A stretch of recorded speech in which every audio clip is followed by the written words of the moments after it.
தேர்தல் வரக்கூடிய இந்த மாநாடு என்னென்ன விஷயங்கள்?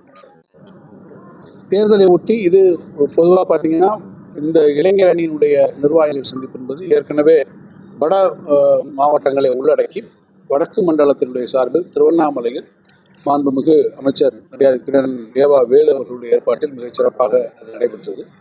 வடக்கு மண்டலத்தை தொடர்ந்து மகளிருக்கான வெல்லும் தமிழ் பெண்கள் என்கின்ற அந்த கூட்டங்கள் கொங்கு மண்டலத்திலும் டெல்டாவிலும் நடைபெற்றிருக்கிறது. இப்போது தென்மண்டலத்திலே இளைஞர் அணிக்கான இந்த நிர்வாகிகள் சந்திப்பு நடைபெற இருக்கிறது.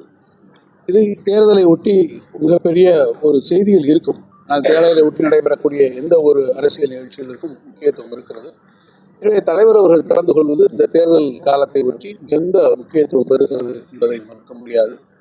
அது என்ன முக்கியத்துவம் பெறுகிறது, மாண்புமிகு முதலமைச்சர் அவர்கள் என்ன செய்தியை சொல்கிறார்கள், குறிப்பாக இளைஞர் அணிக்கும் நாட்டு மக்களுக்கும் எத்தகைய செய்தியை முதலமைச்சரும் நம்முடைய துணை முதலமைச்சரும் தெரிவிக்கிறார் என்பதை நாளைய தினம் நீங்கள் மாநாட்டு மேடையில் அறியலாம்.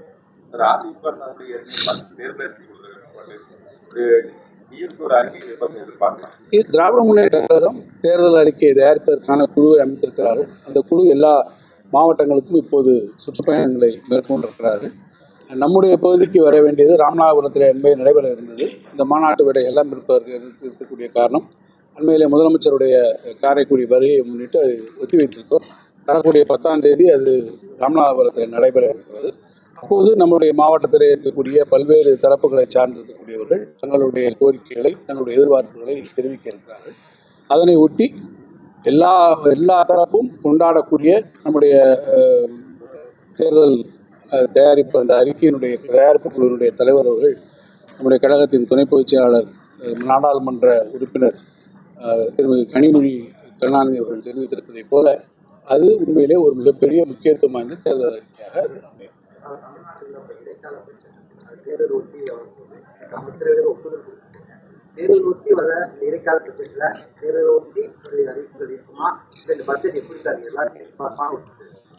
பட்ஜெட் ரகசியங்களை இவ்வாறு வெளியிட்டு பேசக்கூடாது.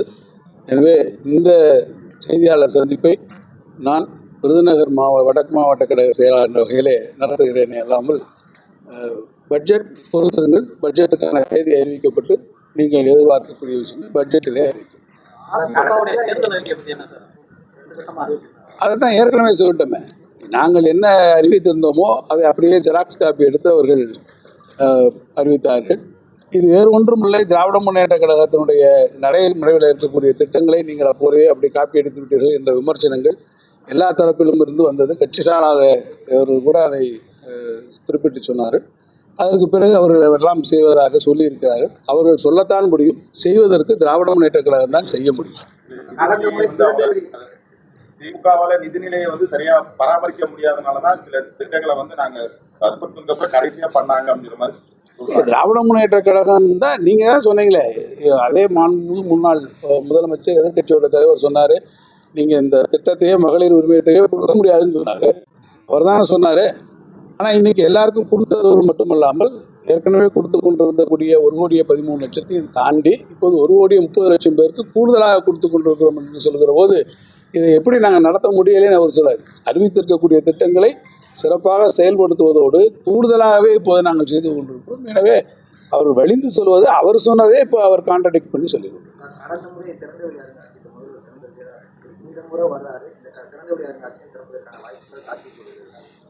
அந்த முதலமைச்சருடைய பயண திட்டத்தை பொறுத்து அமைகிறது.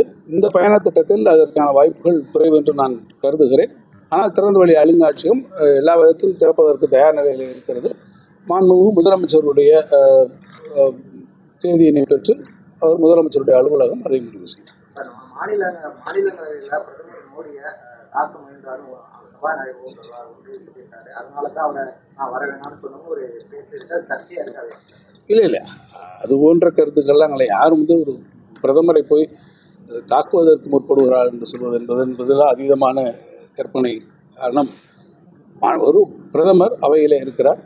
எனவே அவையிலே அவையினுடைய மரபு நடவடிக்கைகளை குறித்து அவர்கள் பேசலாமே ஒழிய அவரை சூழ்ந்து கொண்டு தாக்குவதற்கு முற்படுகிறார்கள் என்று சொல்வது என்பது என்னை பொறுத்த மட்டுமே சற்று அதீதமான கற்பனையாக எனக்கு செய்திகளை உடனுக்குடன் தெரிந்து கொள்ள கீழ்க்கண்ட கேபிள் மற்றும் டிடிஎச் நெட்வொர்க்குகளில் எம்நாடு செய்தி தொலைக்காட்சியை காணுங்கள்.